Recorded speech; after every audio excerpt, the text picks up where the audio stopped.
Well, good morning, everyone, and welcome to this Congregational Update. I thought today it was appropriate to be here in the sanctuary sitting by our home altar, because I want to talk a little bit about prayer and contemplation, and I want to do it in relationship to last Sunday's gospel reading from Matthew, the 14th chapter. You may remember it. It was the story of the feeding of the 5,000.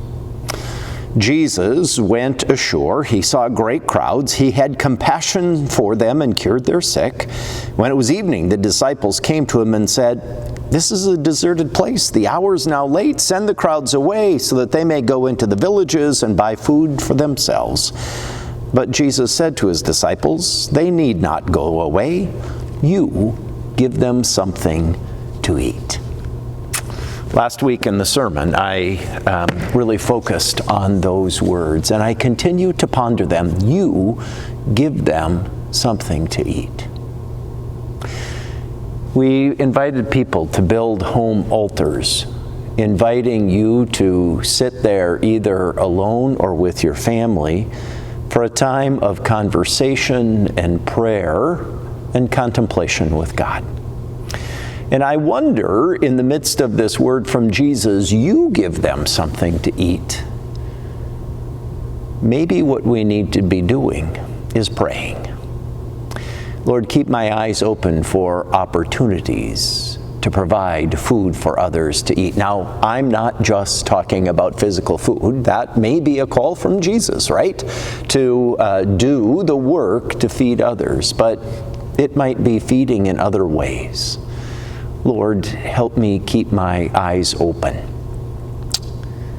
so that when I see a friend or family member who is in need of conversation, a listening ear, I have the patience to just sit and listen, to ask good questions, to help them contemplate life or whatever is going on. Give me the eyes and the courage to see people who might be struggling, even people that I don't know, that I might have the courage to go up and talk to them, to be the food that they need in that moment. Jesus, by the power of the Holy Spirit, is at work in this community and in our world. And often, we are Jesus' hands and ears and eyes to care for others. May you find some time for prayer and conversation with Jesus about these possibilities in your own life. Well, I've got a couple of things that I want to share with you this morning as well in the terms of updates. One of them is, especially with our online presence and with our radio presence, I invite you to invite others. Or if you're coming to outdoor worship, if you have friends that you know of who may be new to town or people that you've met, invite them to worship. We had a woman who was at worship last week. She came up and she thanked me greatly. She hadn't been physically in worship for a long time. She's living in an assisted living facility that had been closed down. She doesn't drive, and a friend brought her. She said it was just an incredible gift. Who might you invite or give a ride or invite to join in online? I think that this is one of the places that we really need to build. We can build an online worshiping community of people from around the country. You might even have family members that haven't found a place that they can connect with. Help them find their way to Trinity's Facebook page. We can most certainly connect there. As we worship, I want you to know that we have gone back to work and we've repainted the circles out in the grass. They were really faded last week, and a couple of members lifted that up to us. So we have repainted them. We're really encouraging people to wear masks. Now, are we going to be mask police? Absolutely not. But I do want you to hear how important this really is. Everything that I'm reading, what I'm hearing from the CDC, the mayor of Bismarck, the governor is asking people that they wear masks. It can help reduce the possibility of transmission. And right now, both Burleigh counties and Morton counties have a lot of cases. We want to protect one another. I also want you to think creatively about Sunday morning worship. So we are gathering anywhere between 90 and 100 people. That is a great worshiping community. We've got a pretty large chunk of ground out by the Peace Chapel that is no longer shaded because a diseased tree was taken down. I ask that you might consider grabbing your umbrella, not worrying about rain, but it could provide you shade, and then we would more easily be able to social distance. People don't really like sitting in the sun, and I get that.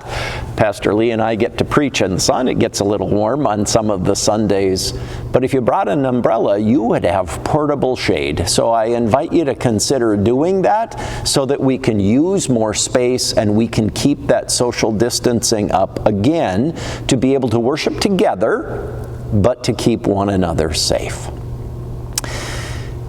We've also told you last week, we announced that we are officially in a partnership now with Grace Lutheran at Driscoll. Trinity Lutheran is going to be providing, at least for the next 2 years, pastoral services to Grace Lutheran at Driscoll. We will be, what does that mean? Well, it means that we will be providing all Sunday morning worship services. We will be providing pastoral care. We will be there to do funerals, Lent and Easter and Christmas and all of those things. And one of the large ways that we will be able to do that is by going into an internship program through Wartburg Seminary and in partnership with the Western North Dakota Synod.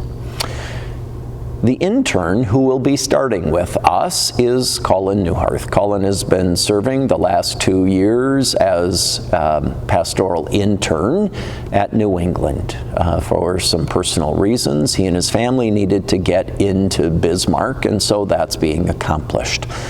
Pastoral intern Colin will start with us on September 1st. Now, you won't see him here very often because he will be responsible 3 out of 4 weeks to be preaching and leading worship at Driscoll. The fourth week of the month, either Pastor Lee or myself will be out at Driscoll, and Colin will be here with us at Trinity.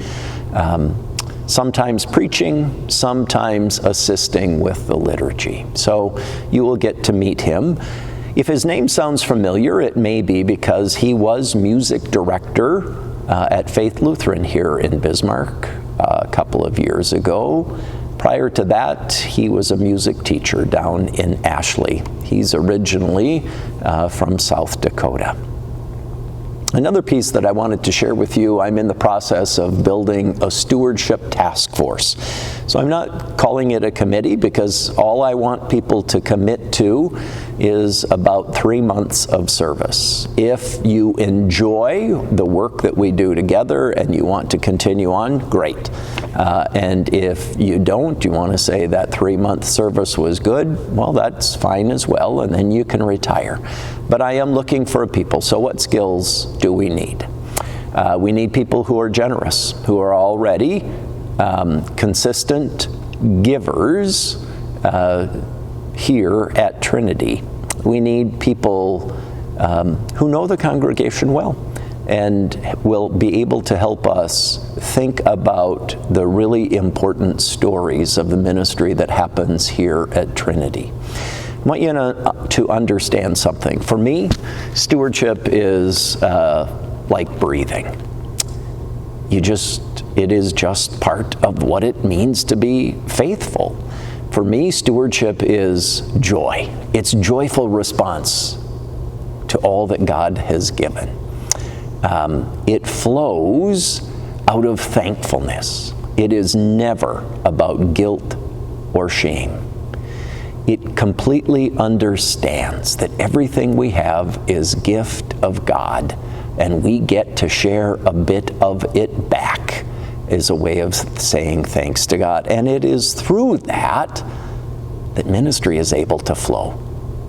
So if you might be interested in getting involved in a stewardship task force, you don't need to know anything, because part of what we're doing is we're connecting with a group of other congregations from across the synod, and we will have a coach who will lead us through some sessions on Zoom teaching us about stewardship.